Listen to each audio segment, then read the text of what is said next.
But man, you're never gonna get any truth from us. We'll tell you anything you want to hear. We lie like hell. We'll tell you that Kojak always gets the killer and that nobody ever gets cancer in Archie Bunker's house. And no matter how much trouble the hero is in, don't worry, just look at your watch. At the end of the hour, he's going to win. We'll tell you any shit you want to hear. Yes. Hello, everybody, and welcome to another episode of Knowledge with Homage. Today is June 13th, 2019.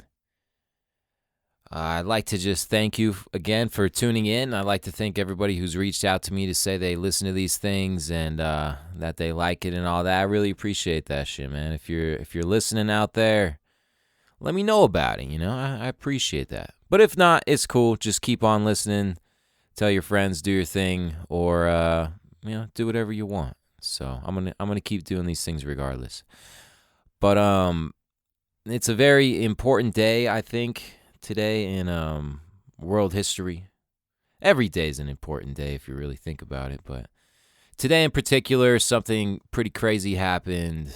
I'm going to read you a whole article all about it, and what it has to do with is things leading up to a war with Iran, which has been in the making for quite a long time. It's a big part of the agenda. It was outlined about over 20 years ago with the Project for the New American Century, which was a Washington, D.C. based think tank, including individuals like Dick Cheney, Donald Rumsfeld, and the now National Security Advisor to Mr. Donald Trump, John Bolton, the guy with the stash, the most terrifying mustache in the whole fucking world. This guy is a human manifestation of an evil demon, I'm convinced. But let me read you a little bit about what happened today with the attack over there by Iran in the Gulf of Oman. And oh man, shit's going down.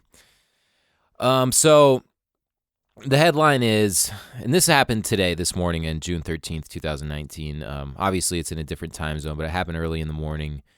A big old tanker ship was hit with a torpedo. They say, it's in quotations, as possible torpedo attack. I'm going to read you the whole thing right now, so check it out. This is from thesun.co.uk, some United Kingdom-based reporting agency, but it's all over the news right now, so I'm sure you can find all kinds of different information on it. And basically what's happening is, it might be too early to say, but it's looking like a false flag. Why the fuck would Iran do this? But let me read you the whole thing here. So the headline reads, Tanker Inferno.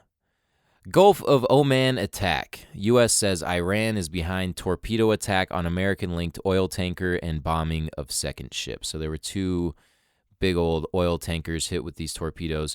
And this is in the Gulf of Oman. It's right there kind of in between Iraq and Iran. It is a big...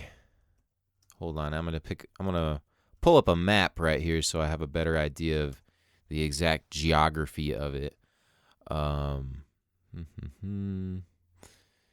So between larger map, you got Iran on the one side, which is a big ass country. Across from that is Saudi Arabia, and in there that's the Persian Gulf, and that's where all the oil comes from. And right next to Iran, you have Iraq. So, this is where pretty much all of the oil in the world is being produced. It doesn't have to be, but this is where it's all coming from as of now. The United States has plenty of oil. Canada produces a lot of oil, but the majority of the oil that's being consumed in the world right now is coming from the Middle East. So countries like Saudi Arabia, Iraq, and Iran, which are all bordering on this place called the Persian Gulf. And all of this oil has to come out, if it comes out of Iraq or Iran or Saudi Arabia or Qatar or Abu Dhabi, which is the United Arab Emirates, which is where Dubai is. All these very, very oil-rich countries, places like Kuwait as well, they have to ship all of their oil in order to get to the Western world. It has to go through the Persian Gulf and then through something called the Strait of Hormuz, I believe it's called. Let me zoom in here, see if that's the right thing. It's the Strait of Hormuz. And that's right between like Dubai. Well, not Dubai. It's the United Arab Emirates and Iran. So it's this little narrow channel. It's about 20 miles wide, but there's only a certain part of that where these big old ships can go, because the ships are fucking huge. They have to have enough water and stuff to float on down there. So in order for all of our oil to reach the west from the Persian Gulf, it has to go through the Strait of Hormuz, and then it goes into the Gulf of Oman, or Oman. I'm not exactly even sure how to pronounce it. And that's where these oil tankers were shot with torpedoes. So it's obviously an act of aggression, something that fucking wars get started over.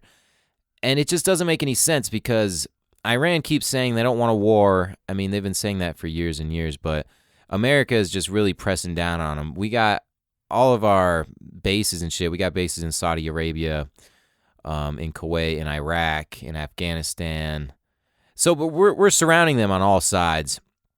And we have to constantly say that they're being the aggressors, because Iran is on that list of countries that we need to overthrow. At least that's what the people from the Project for the New American Century had to say. And if you don't know about the Project for the New American Century, I'd highly recommend looking that up and learning more about that, because our National Security Advisor, John Bolton, who was also an integral part of getting the war in Iraq started, he was a big cheerleader for that shit. He's now the National Security Advisor for Donald Trump. So he worked under the Bush administration as well. And they worked under Obama too, just in different aspects and stuff. The agenda keeps going no matter what. The wars are going to keep going. And I'm beginning to think, well, like a lot of people, that war with Iran is inevitable. But it's not going to be anything like the war with Iraq, because Iran is a real country. There's 80 million people. They're highly developed. They got a badass army and all kinds of weapons and shit, so it's going to be fucked up regardless. But let me get back to this article here talking about the supposed torpedo attack that was supposedly done by Iran. The suicidal attack that Iran just did so they can fuck their own country up. Which makes no fucking sense, but check this out. So it says, the U.S. said tonight that Iran was behind the torpedo attack on an American-linked oil tanker in the Gulf of Oman. Both the front Altair and the Panama-flagged Kokuka Courageous, which was reportedly bombed, burst into flames and were forced to evacuate in the troubled region this morning. It shows a big picture of the oil tanker with a bunch of flames coming out of the side of it. They're huge ships. I mean, it's kind of unbelievable that these things can even float. The little caption on the picture says, a huge fire rages on board the front Altair, which is the name of one of the ships, after it was reportedly hit by a torpedo in the Gulf of Oman. The tanker was one of the two ships attacked today, sparking an evacuation of all crew members. So even for this giant ship, I think there was only like 24 people on each one, 24 or 25. So has a little bullet point thing saying what we know so far. 2 oil tankers were seriously damaged in the suspected torpedo attack. It's highly likely Iran caused the attacks, in quotations. One U.S. official has claimed. Of course, it's highly likely. You want to go to war with them, so you have to say it was them. Even though, in all likelihood, it was probably either us or Israel or somebody who has a vested interest in going to war with Iran, because Iran has no way to benefit from a war with the United States or any of our allies. But third one says almost 50 sailors had to be rescued from the stricken tankers in the Gulf. Oil prices surged by 3.5% after today's suspected terror attack, so that sucks. Iran's foreign minister has branded the explosions as suspicious. Yeah, no shit. The U.S. Navy's Fifth Fleet is now investigating the suspected torpedo attack, so let's get deeper into this thing. Continuing with the article, it says, and now in comments bound to ignite tensions between the two countries, U.S. Secretary of State Mike Pompeo blamed Iran for the blatant attacks. Blatant is in quotations. He said they were part of a campaign of escalating tension by Iran and a threat to international peace and security. So this is just like what they were saying about Iraq before they went to war with Iraq for absolutely no reason. But of course there was a reason behind it. They want to overthrow the Iraqi government, which they were successful with, and they want to do the same thing to Iran. And in order to get closer to Iran, which is it's going to be a bigger project, to say the least. You know, like I was saying, there's 80 million people in Iran. They have a developed army. They've been a country for a long time, and they could fight a fucking mean war, I'm sure. It's not going to be like Iraq, even though that war hasn't been easy by any means anyways. But going to war with Iraq and basically taking over that country has decreased the buffer zone between U.S. forces and Iran. So now we could just run through Iraq. We got them surrounded on all sides. And we're saying that they're the ones who are escalating tensions. So it's just business as usual over here. But let me continue. It says, it is the assessment of the United States government that the Islamic Republic of Iran is responsible for the attacks that occurred in the Gulf of Oman today, Pompeo told reporters. This assessment is based on intelligence, the weapons used, the level of expertise needed to execute the operation, recent similar Iranian attacks on shipping, and the fact that no proxy group operating in the area has the resources and proficiency to act with such a high degree of sophistication. And then it says, taken as a whole, these unprovoked attacks present a clear threat to international peace and security, said Mike Pompeo. Pompeo said the United States will defend its forces and interests in the region, but gave no specifics about any plans, and he took no questions. And this is coming right in the wake of Donald Trump saying that he was going to send 120,000 troops over to the region, the Persian Gulf region, in order to prepare for a war with Iran. Because shit like this has been building up for a while, and we're going to get to that too. It says, continuing with the article, it says, one U.S. source dismissed the Islamic Republic's earlier claim that they had rescued all the crew members from both ships, branding the report patently false. He said the USS Bainbridge had rescued 21 of the 44 stricken sailors involved in the incident near the Strait of Hormuz. Earlier, Tehran's news agency IRNA claimed Iranian search and rescue teams had taken all the crew members to the port of Jask. The Panama-flagged Kokuka Courageous is believed to have been targeted by a magnetic mine, causing a series of massive explosions on board. Norwegian shipping firm Frontline, which owns the Altair, which is the other ship that was attacked, has denied Iranian reports that the tanker had sunk. The ship was built in 2016 and is flagged to the Marshall Islands, a U.S. associated state in the Pacific Ocean. Chartered by Taiwan's state oil refiner CPC Corp, the huge vessel set sail from the United Arab Emirates port of Ruwais on Tuesday and was due to arrive in Kaohsiung on June 30th. Blah, blah, blah. So, yeah, they're saying it was suspected of being hit by a torpedo, so this was an obvious act of aggression on the behalf of Iran, which is suicidal. I mean, they're saying that Iran shot this torpedo at a U.S. ally ship, which was carrying oil, and it just doesn't make any sense to me. I don't get why they would do this. They don't want a war with us, and Iran is saying that they didn't do it, but we're saying that they did. We, as in the United States officials, people like Mike Pompeo and John Bolton, who has been talking about going to war with Iran for quite some time now. So this might be his chance here, this little event that's going on, which kind of is reminiscent of what happened to begin the Vietnam War, which is the Gulf of Tonkin incident. They said that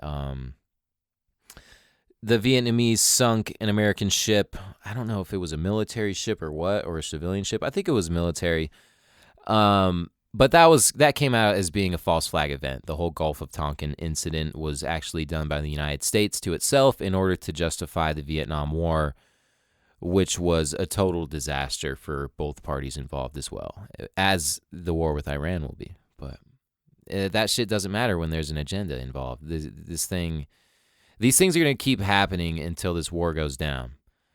It's talking about how oil prices rose by 3.5%. And I think they're going to keep going up as long as these tensions keep happening here near the Persian Gulf. Blah, blah, blah. It says, speaking about the attacks, White House spokesperson Sarah Sanders said, the president has been briefed on the attack on ships in the Gulf of Oman. The U.S. government is providing assistance and will continue to assess the situation. So just a vague thing before they announce a war, which I don't know when it'll happen. It's probably not going to happen tomorrow or anything, but these are all, it's escalating tensions. You know, it's something that's going to lead up to an invasion of some kind. I mean, we've been fucking with Iran for a long time. We have all sanctions and embargoes against them. They can't trade with anybody who's associated with the United States. Definitely can't trade with the United States. And I think they just did something where they made it so Iran can't even export oil to U.S. allies either, which is their main exports, their main source of economic revenue. So it says, she continues to say, we are deeply concerned by reports of explosions and fires on vessels in the Gulf of Oman. We are in contact with local authorities and partners in the regions. The ships reportedly had ruptures measuring up to 10 foot across in their hulls as a result of the May 12th sabotage attack. Oh, wait, I'm sorry. Let me go back here. So continuing on, it says, authorities do not believe that any British nationals were on the two ships. A UK Foreign Office spokesperson said, we are deeply concerned by a report of explosions and fires on vessels in the Gulf of Oman. We are in contact with local authorities and partners in the region. This comes after the U.S. claimed Iran used explosives to blow huge holes in 4 ships, including 2 Saudi oil tankers anchored in the Persian Gulf last month. The ships reportedly had ruptures measuring up to 10 foot across in their hulls as a result of the May 12th sabotage attack. So this is a trend that's keeps on happening here in this region, which is why Donald Trump talked about sending over 120,000 troops, and he sent over I think it was the USS Abraham, which is a big-ass warship, aircraft carrier, so they could just be ready for a war at any moment. It's like an act of superiority and showing that you can't fuck with us or whatever. When who knows if Iran even really did this? It could have been the U.S. doing it to himself, or something like that. It just all smells fishy, knowing about the project for the new American century and how John Bolton is now the national security advisor to Donald Trump, and they've wanted to invade Iran for so long and go to war with him. They just haven't been able to make it happen. And John Bolton was also the one who was behind the coup attempt in Venezuela, which just happened. We tried to overthrow their government and get a U.S.-backed dude put in there, but they were unsuccessful with that. So maybe it's a change in trends. Maybe we're not so good at it anymore, but I don't know. Excuse me. So it says, recent U.S. and Iran tensions. It gives you a little map here of what they say is happening. It says, on May 5th, the USS Abraham Lincoln carrier... on May 5th, the USS Abraham Lincoln Carrier Strike Group and a bomber task force is deployed in the Middle East in response to a number of troubling and escalatory indications and warnings by Iran. So Trump sent that ship and talked about sending a shitload of troops there, but hasn't done that yet. May 8th, Iran vows to enrich its uranium stockpile if world powers fail to negotiate new terms for its nuclear deal. The U.S. responds by imposing sanctions on Iran's metals industry. So back last year, I think it was May of 2018, sometime in 2018, the U.S. pulled out of the Iran deal, the Iran nuclear deal. We're going to lessen our sanctions and embargoes on them as long as Iran agreed to give up most of its uranium that could be used to make nuclear weapons. But Trump said, oh, it's ridiculous, it's a shitty deal, so he pulled out.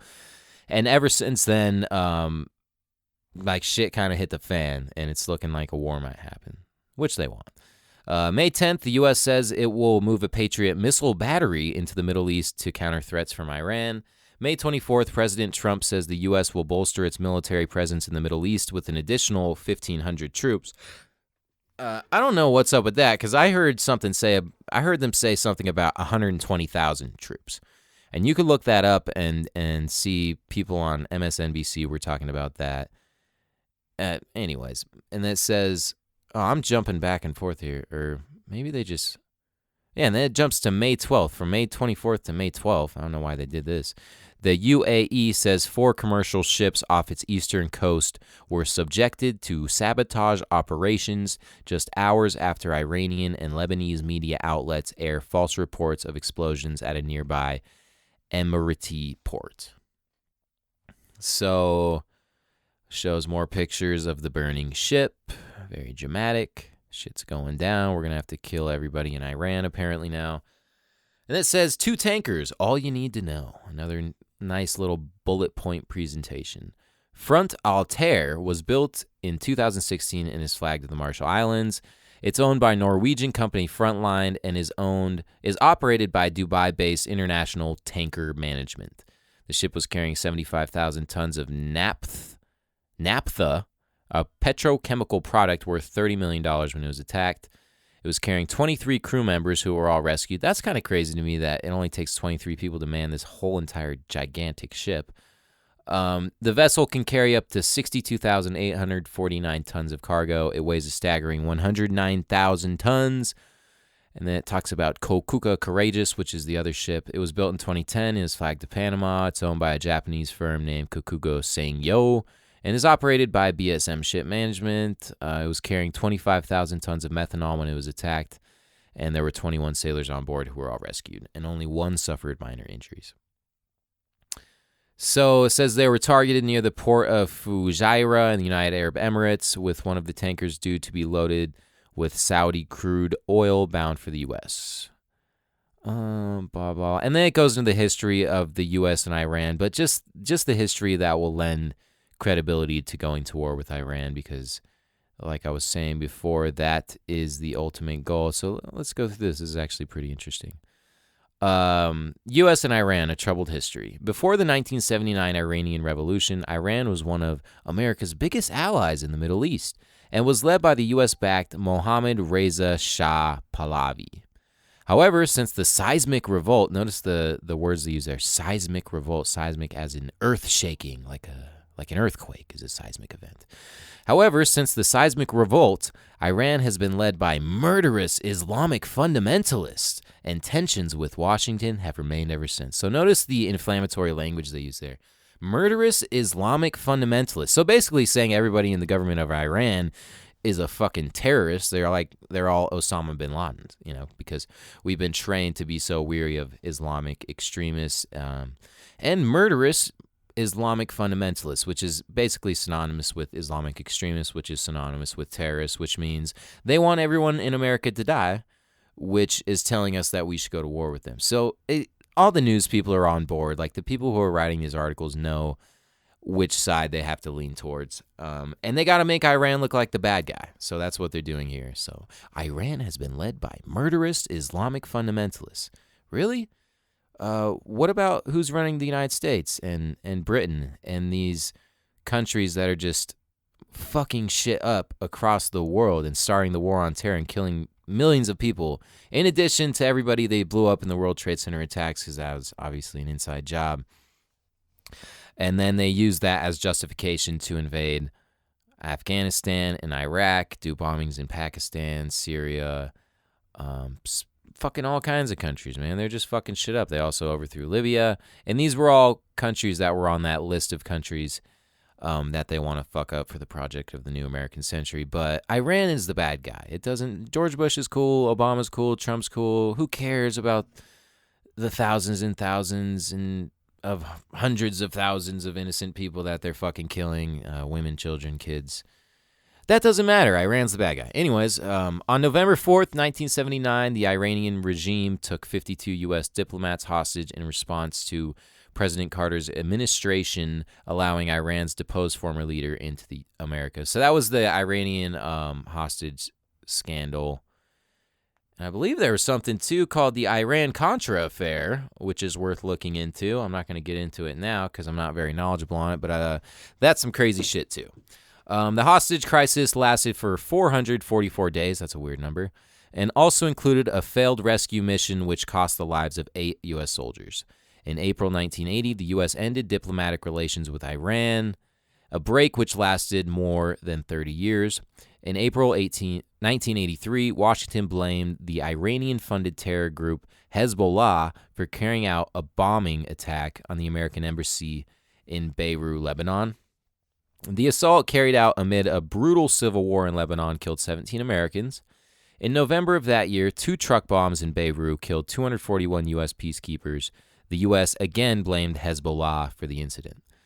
The Clinton White House in 1995 placed a total embargo on Iran, meaning U.S. companies could not trade with the country. And in 2002, George W. Bush included the Islamic Republic of Iran in his famous Axis of Evil speech, along with North Korea and Iraq. So they've been prepping for this war for a long time, making Iran look like the bad guys. And I'm not going to say that they're such a great peaceful country or anything, but I definitely don't think they want a war with the United States. And everybody from their government has come out to say that they don't want it.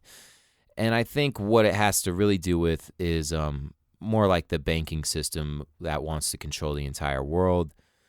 Iran has its own currency, as did Iraq, as did Libya, which were both overthrown, and as does North Korea. They have their own monetary system, which doesn't involve the big banks that the rest of the world is on. So the banks own the whole entire world, or the people who own the banks above that. They're the ones who really run the world, the people who run the monetary system. And they can't have people like Iran, or countries like Iran or Libya or Iraq. They can't have them doing their own thing because it's got to be a global system. They want to control the whole entire world. But you have a couple of nations who are holding out that they plan on overthrowing, and they just have to do it. It's part of the agenda, and they're not going to stop until it happens. So it's fucking crazy, man. So now you got these attacks that keep happening, and we're sending over all these warships and stuff. So it's we'll see where this goes. And at the end of the article, it says, what is the Iran nuclear deal? The deal is an agreement between the Islamic Republic and a group of world powers aimed at scrapping the Middle Eastern country's nuclear weapons program. It saw Iran agree to eliminate its stockpile of medium enriched uranium by 98%. According to the deal, Iran would receive relief from the U.S., the European Union, and the United Nations Security Council on all nuclear-related economic sanctions. But Trump pulled out of that, and what did he call it? He called it ridiculous. You know how Trump is. He's always got some flamboyant words for bringing people down and shit.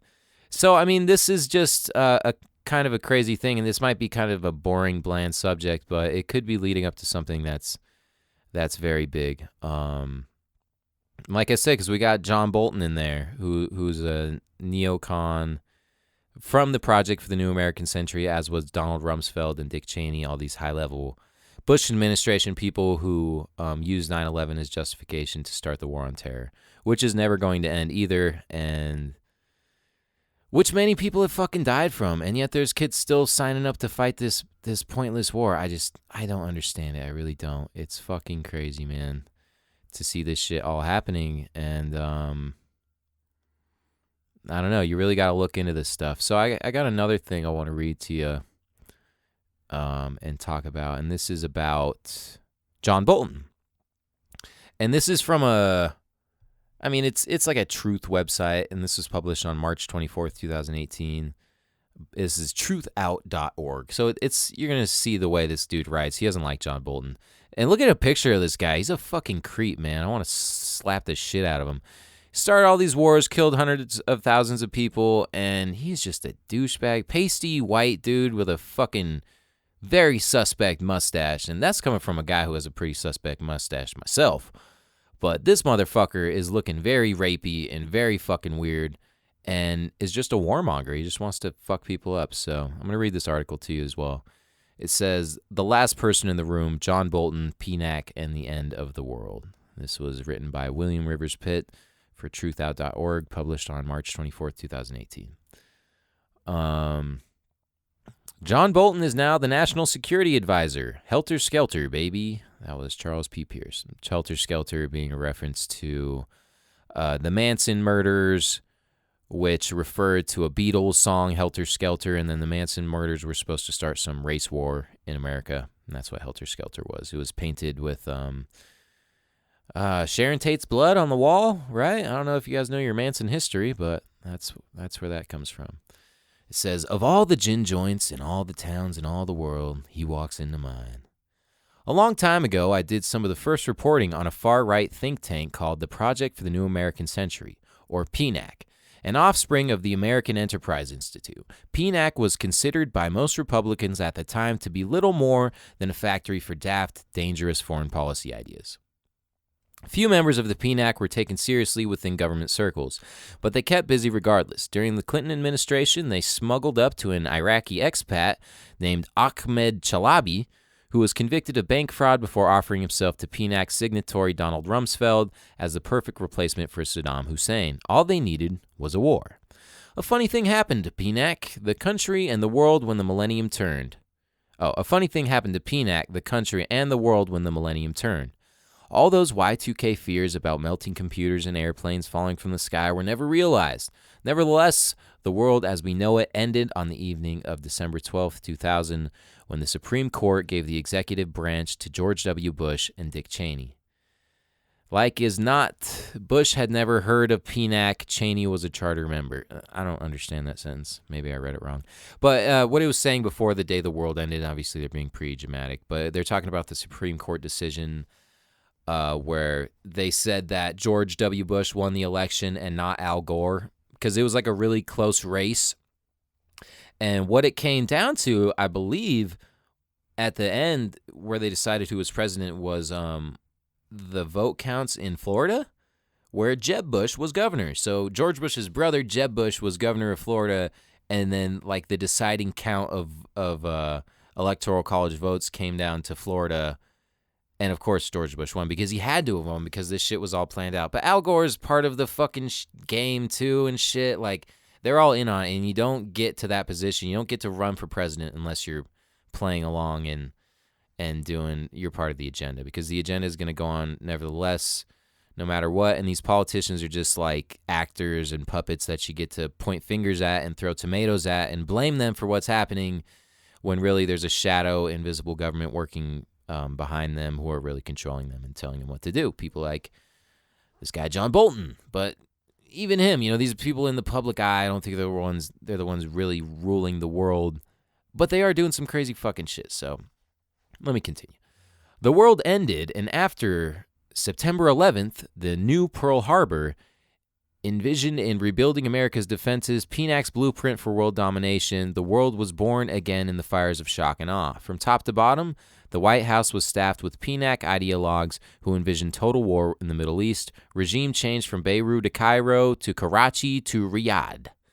Beside Cheney and Rumsfeld were also Louis Libby, Paul Wolfowitz, Elliot Abrams, Richard Pearl, and a dramatically mustached rogue named John Bolton. Bolton's gruesome personal behavior with staff and others has become lore. He once got crossways with a federal contractor named Melody Townsell and chased her through the halls of a Russian hotel while pelting her with shoes and other available missiles. So, yeah, what a nice guy.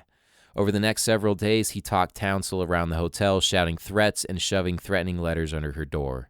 This is not a guy you want to give a staff to. Even by PNAC's grim standards, John Bolton is a snaggle-toothed monster. Snaggle-toothed monster. That's a good description.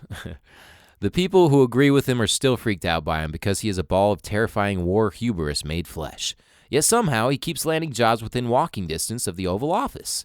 George W. Bush made him UN ambassador while Congress wasn't home. He was fantastic at alienating other nations, but wasn't really in a position to do the kind of serious damage he's capable of.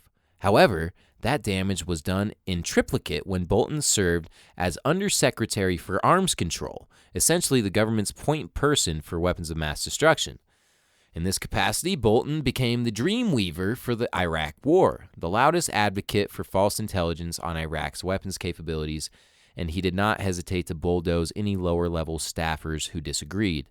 Iraq was the starting place for the PNAC plan, the jump-off point to a toppling of virtually every government in the region, and Bolton did yeoman's work to see it all brought to fruition. So, the fire they started is still burning out of control 18 years after the Supreme Court's Bush versus Gore decision and 15 years after Bush's invasion of Iraq. Too much of the world is what John Bolton and his PNAC friends have made it. A smoldering crater stinking of permanent war, surrounded by refugees and choking on austerity to pay the butcher's bill. We are a shadow of ourselves, timorously following a blowhard strongman as he stomps through the wreckage left behind by people like his new national security advisor, talking about John Bolton. Blah, blah, blah. It talks about all the people that John Bolton wants to go to war with. He talked about doing a first strike against North Korea, just fucking wiping them out for wanting to do their own thing. He tried that regime change in Venezuela, and now it seems they have their sights set on Iran. So, kind of fucking crazy. I mean, I know it's kind of boring to hear news articles read to you and shit. Maybe that's not what you came here for, but this is important shit. I mean, every time a war is getting started, you gotta look deeper into these things and think about the overarching agenda, because when you find out what the end game plan is, these events start to make sense, and you start to realize that none of this shit is happening on accident. It's not being thrust into the public eye by accident. There's an agenda behind this, and they've been wanting to go to war with Iran for quite some time now, and it looks like that might happen soon under good old Donald Trump. But I'm sure Obama would have been happy to do it, and so would have George Bush and anybody else. I mean, it's just, shit takes time. So, I don't know. It's hard to imagine what a war with Iran would be like. Like I said, they're not like Iraq. They're like a legit country where, they got a pretty decent army, and they have the potential to fuck up a lot of shit. I don't think they would win, but a lot of people would die, which, the people who control the world are cool with that, because they don't fight the wars. They don't send their kids to fight the wars. They don't send their family to fight the war. They send, fucking regular people, young, dumb, easily influenced kids to go fight these wars, because they brainwash you with the movies and they make it seem like you'll be so heroic. You're doing such a great thing by fighting this war. But in reality, that's not the case at all. They're using you. I mean, look at what they do to the veterans after they get home from the war. A lot of them are homeless. A lot of them are addicted to drugs, and they're getting no help from this government who needed their help so much and who they sacrificed so much for, just to be completely fucked over. And this was like always obvious to me, even from a young age. It just seemed fucked up. Like, I didn't understand. It's like, well, I used to think that if two countries had a problem with each other, why don't the leaders of those countries just fucking like fight to the death bare-fisted or something, Did they ever do that? Fuck no, they're never going to do that shit, because they're all in the same gang too, for the most part. People that lead the countries usually don't get that fucked up, unless you're Gaddafi, who got sodomized with a bayonet when they did that good old Libya invasion. Somebody went and fucking stuck a bayonet up Gaddafi's ass, and excuse me, still sick a little bit. But the Gaddafi story is interesting because the people in Libya fucking love Gaddafi. Like, they'd be in the streets by the hundreds of thousands just to watch this motherfucker roll through and like flash the peace sign and shit. So, but America didn't like him, and that's why we went and fucked him up and did the whole regime change there, which is always disastrous. And just any revolution is very, very bloody, and usually it's going to work to the benefit of the people in power anyways. Sorry, I'm dying over here.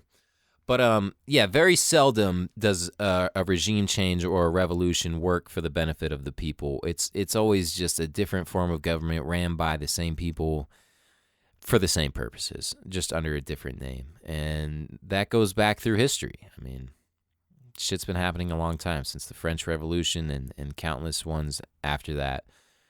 It's fucked up, man. And some people say, oh, we might need a revolution here in America, but I don't think they really understand what a revolution entails and how a revolution could even work to the benefit of this whole agenda, because they'd have to bring in a whole new system if you destroy this one, which is okay. It's not the greatest system, the American system, but I mean, America has been a pretty good country for a while. It's a nice place to live, and having been to other countries as well, I recognize how special America is now, and it would be a shame to see everything get all fucked up, but we definitely got to stop starting wars with all these innocent countries and murdering all these motherfuckers, and kids need to stop signing up to do that shit. Like, what are you guys thinking, man? I hear people, I've never once, when somebody told me that they're going to join the military, I've never once supported that shit, and I've never told them, yeah, go for it. I always said, dude, don't do that. Like, why? Don't do that shit. Did you think at all before you made that decision? And they always have like some fucking stupid excuse for why they're doing it. They're like, yeah, well, you know, my dad was in the military. He was a Marine man and this and that. Or they're going to pay for my school. Or I don't have anything else going on for me. It's like they really think, no, it's just an easy way out. It's a cop-out type of thing. Because I think deep down in their personality, they like to be controlled and they like to be told what to do by an authority figure. They refuse to take their own life into their own hands and be responsible for it and make something of themselves by themselves. So they want the military to do it for them and whip them into shape. And I understand it, but there's a lot of psychological manipulation that goes into the whole military thing, which is why they make you wear uniforms. The whole idea behind a uniform is one form. If you break it down to its Latin roots, uni means one, and then form, just one form. They're all the same. That's why they got to shave your head to take away your individuality and make it so you're just a clone. You're a sheep. You're somebody who does what the fuck they're told. You don't think for yourself. You just follow orders. And they do the same thing with the police now because the police are being militarized as well. And they're no longer just, your neighborhood fucking guy that's looking out for you and trying to help you and give you directions or do shit like that. They're here to fuck you up. And they're dressed like straight, tactical shit, ready to stomp your fucking face in and beat up your grandma and shit. Like, motherfuckers are crazy now. I don't know what they're doing to the cops now. Once in a while, you'll meet a cool cop, but even then, I'm like, I don't even believe in fucking cool cops anymore either. It's whatever. Part of a bad gang, Fuck that shit. I'm sure there's good Al-Qaeda members. I'm sure there's good fucking ISIS guys, but it doesn't mean I fucking like them and I want to hang out with them or whatever. But anyways, that's just one thing happening in a crazy world where a lot of shit's happening. I just thought that was crazy, and I would explain a little bit of it to you. But there's another thing happening too in the Gulf of Mexico. It says near record dead zone predicted in the Gulf of Mexico.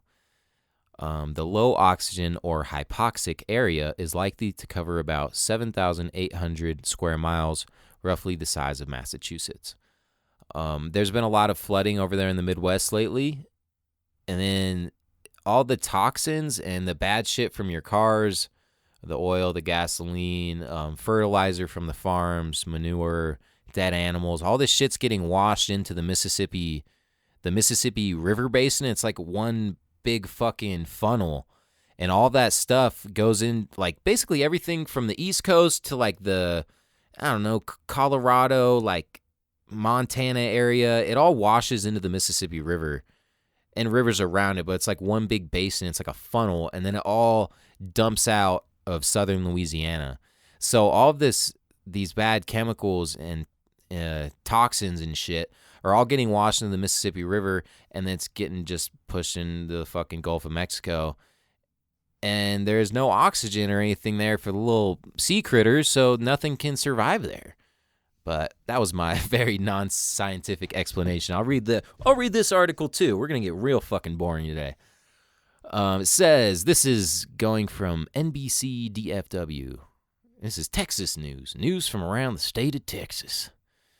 So like I said, near record dead zone predicted in Gulf of Mexico. And this was published on June 10th, 2019. It says scientists with the National Oceanic and Atmospheric Administration are predicting a near record Gulf of Mexico dead zone, an area where the water holds too little oxygen to sustain marine life. A major factor contributing to the large dead zone this year is the abnormally high amount of spring rainfall in many parts of the Mississippi River watershed. That's what it's called, the Mississippi River watershed. So that's why it's like a big funnel, and all the toxic shit just gets funneled into the Mississippi River. Blah, blah, blah. Yeah, the National Oceanic and Atmospheric Administration said in a news release Monday that led to record amounts of water carrying large amounts of fertilizer and other nutrients downriver. Now, it doesn't say anything about, I heard someone talking about these, like barges full of tons and tons of fertilizer that got fucking like sunk there. So you just have all this fertilizer floating around. I'm going to try to look up something about that. Fertilizer. Dumped into Mississippi. Mississippi.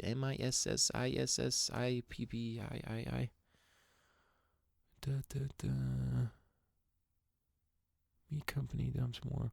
I can't find it, but somebody was talking about that, how it wasn't really made it into the mainstream news, but like a crazy spill of all this fucked up shit into the same area. Anyways, continuing on. The nutrients feed algae. So it's talking about how the large amounts of fertilizer and other nutrients are being washed downriver.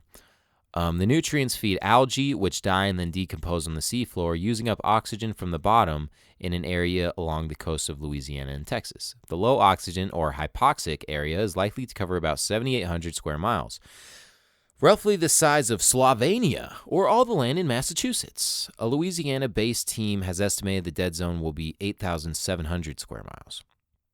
So that's fucking crazy. And there's just major flooding all around there. And all the bad shit, like I said, like from your cars, the bad fertilizers and the dead animals and all kinds of crazy shit, it's all being washed away. And that water, like, absorbs all of it, and it's just going to flow down to the Gulf of Mexico. It's going to be extremely dirty and nasty. So if you live down there in that area, I wouldn't recommend taking a swim there for a while.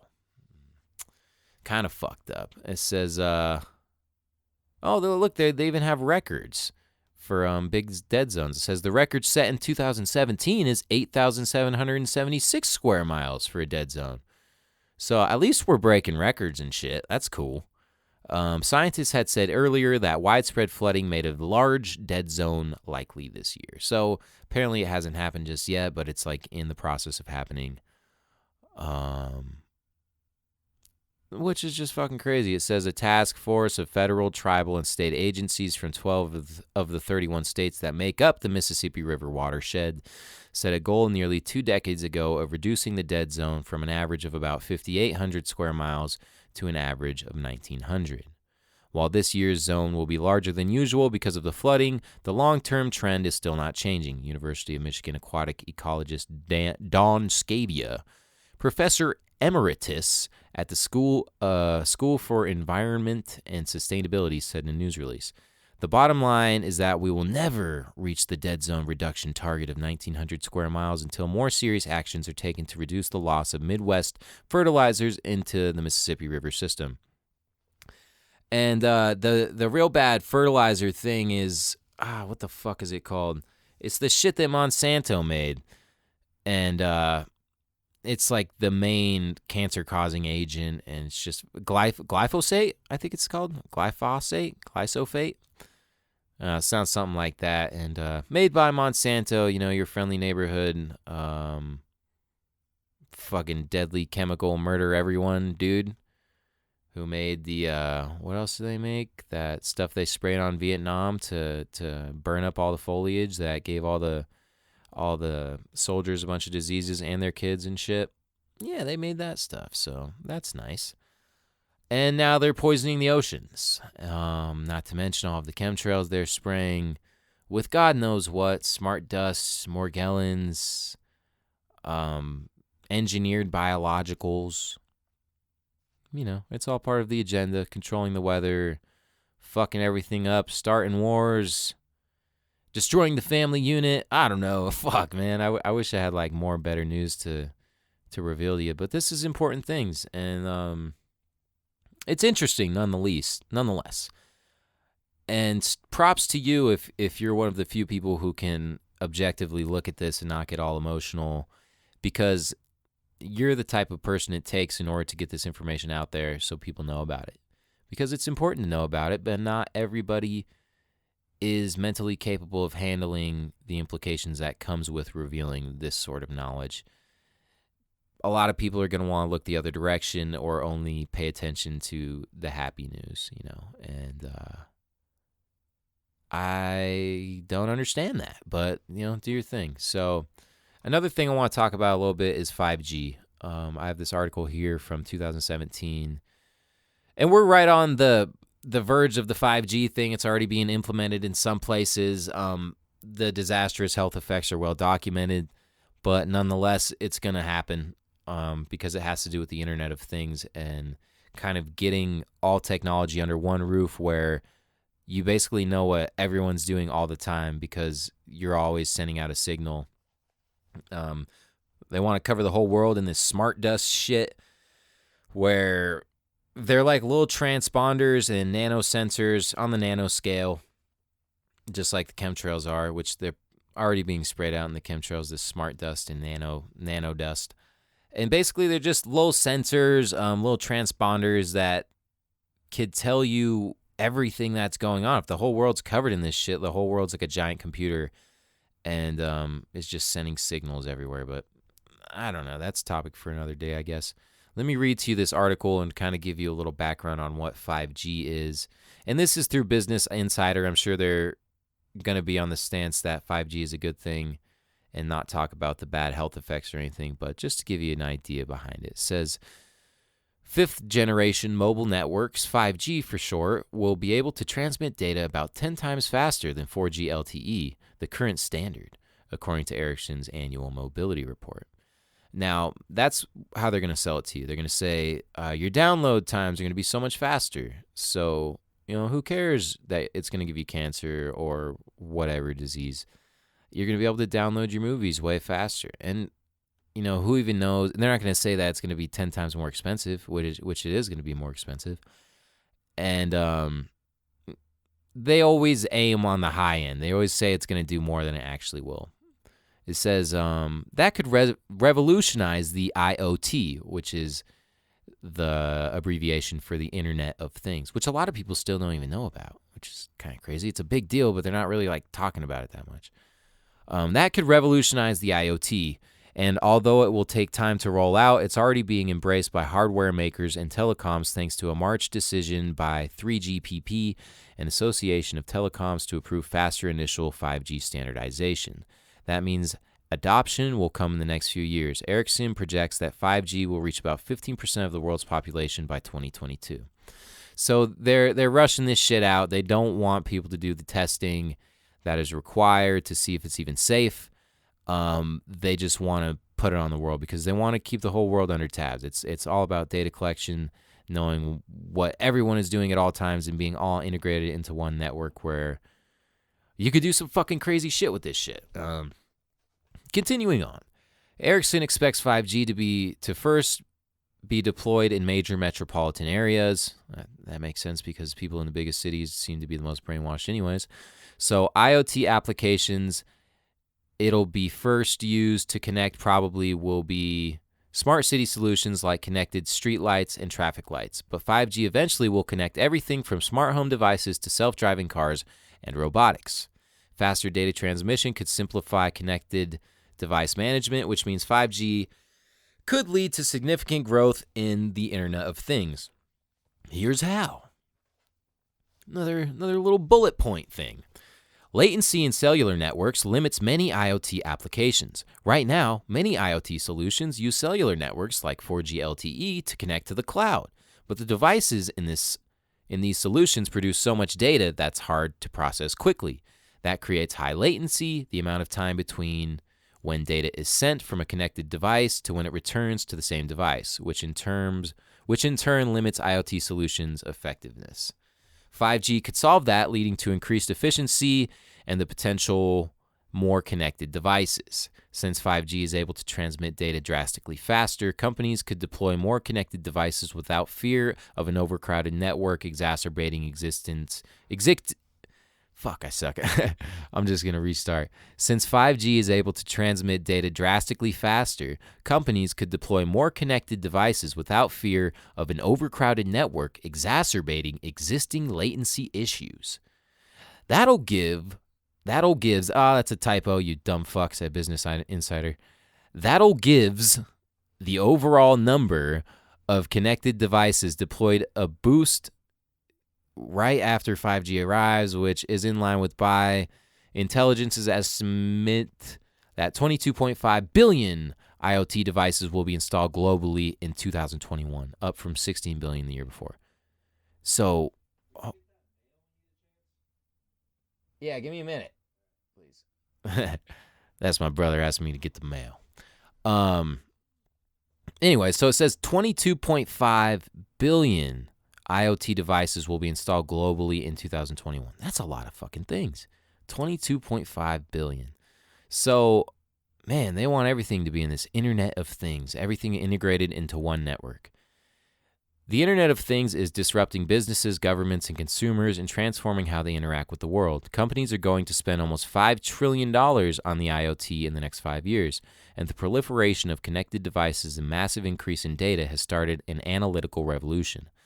To gain insight into this emerging trend, BI Intelligence conducted an exclusive global IoT executive survey on the impact of the IoT on companies around the world.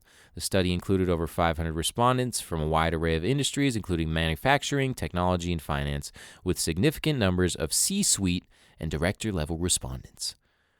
Blah, blah, blah. Okay, it's just trying to get you to fucking purchase their report and download it. So you gotta buy this information now. You gotta be a business insider, apparently. But and they're talking on the side of that 5G is a good thing. But it's just gonna be a tighter yoke, a tighter chokehold on the people, because there's no way to escape it. You're not gonna be able to do fucking anything without them watching you. It's going to be like George Orwell's 1984. You can't fucking do shit. You can't say shit. You can't walk anywhere or go anywhere without being tracked. You got the facial recognition software. You're going to have the smart dust. You're going to have all this shit that's just always wanting to keep tabs on you. No privacy whatsoever. And we've already given up all of our privacy, too, with like our cell phones and our computers and stuff. All of our information is there. It's all accessible. If it's on the internet, people can hack into it. And the 5G Internet of Things is just the next level of it, and not to mention the military applications of it as well, because it is a military thing. Like all this shit comes from the military first before it's given to the public sector. Even the computer was like that. They invent this shit, and then they study how it's going to affect the population, how is it going to help them with their agenda, and how can they use it to fuck with everyone. And then once they got that all figured out, because they are experts in behaviorism and social psychology and things like that, they know exactly how people are going to react, and then they give it to us, and then we act like they anticipated us to act. I'm sure, sometimes we do some unexpected shit, but for the most part, people are pretty predictable, and that's how they know when it's the right time to roll out these technologies. And who knows how long 5G has really been around, how long they've known about it. But now is the right time to introduce it to the public and make it a fucking global thing. So just some crazy shit going down. 5G, war with Iran, possibly dead zone in the Gulf of Mexico. I don't know. Interesting stuff nonetheless, though, and kind of cool to think about, and at least be someone who somewhat cares and is somewhat thinking about it. I realize why most people choose not to look into this kind of shit, because you're busy. People are doing stuff, people are living their own lives. They're working, they're taking care of their families, and they just want to have fun and have a good time and do their thing. And I totally understand that. And not everyone has the time or the ability or the wherewithal to be caring about this kind of stuff and actually giving it the attention that it deserves. And that is the way the world is ran. So we need people to be looking into this kind of shit, and we need public opinion, because your voice does matter. I try to say this every talk and just stress how much you matter in this world. You, the person listening to this thing right now, you're the most powerful thing in the whole world. You can do whatever you want. And I think people are afraid to pursue, their real potential. They're afraid to follow that. And there's a psychological condition associated with that. It's called the Jonah effect, or the Jonah complex, which I was researching today. That was by a psychologist by the name of Maslow. He talks about how people are more afraid of life than they are of death. people are afraid of going after their goals and being all that they could be. And it's a psychological issue that's been around since the dawn of humanity. People want to settle and be comfortable, and, you know, they don't want to go out on a limb and really try to be everything they could be. This guy Maslow, who's a psychologist, he was a teacher as well, he would ask his students, he'd say, which one of you is going to write a great novel or invent something great that will change the world? And nobody would say anything. You know, they'd laugh and shit like that was impossible. And then he would say, well, if you don't do it, then who's going to do it? You know, and think about that shit. Because, you know, the people who do great things are not that much different from you. They just did great things. They chose to actually do it. A lot of people have great ideas and great ambitions, but they don't have the confidence in themselves and the belief in themselves to actually pursue it. When in reality, you know, you're more close to God than you are to a fucking worm. But I think a lot of people feel like they're a fucking worm instead of a god. And you got that shit all backwards, man. Realize your potential, how special you are, and your capabilities that you have, because you can do some amazing things. And your voice matters, and people are listening, you know? And your vibe will attract your tribe, man. You fucking do that shit, and you keep at it, and you really work at it, you can do whatever you want. So, you know, think about that. Look up the Jonah Complex and overcome that shit. And I think that's it for me today. I got to go check the mail. So I hope you all are doing good. Staying smart, doing cool shit, having a good time and all that. Enjoy your summer. And I'm going to send you away with a cool song. You guys have a great time. I will talk to you later. Peace out.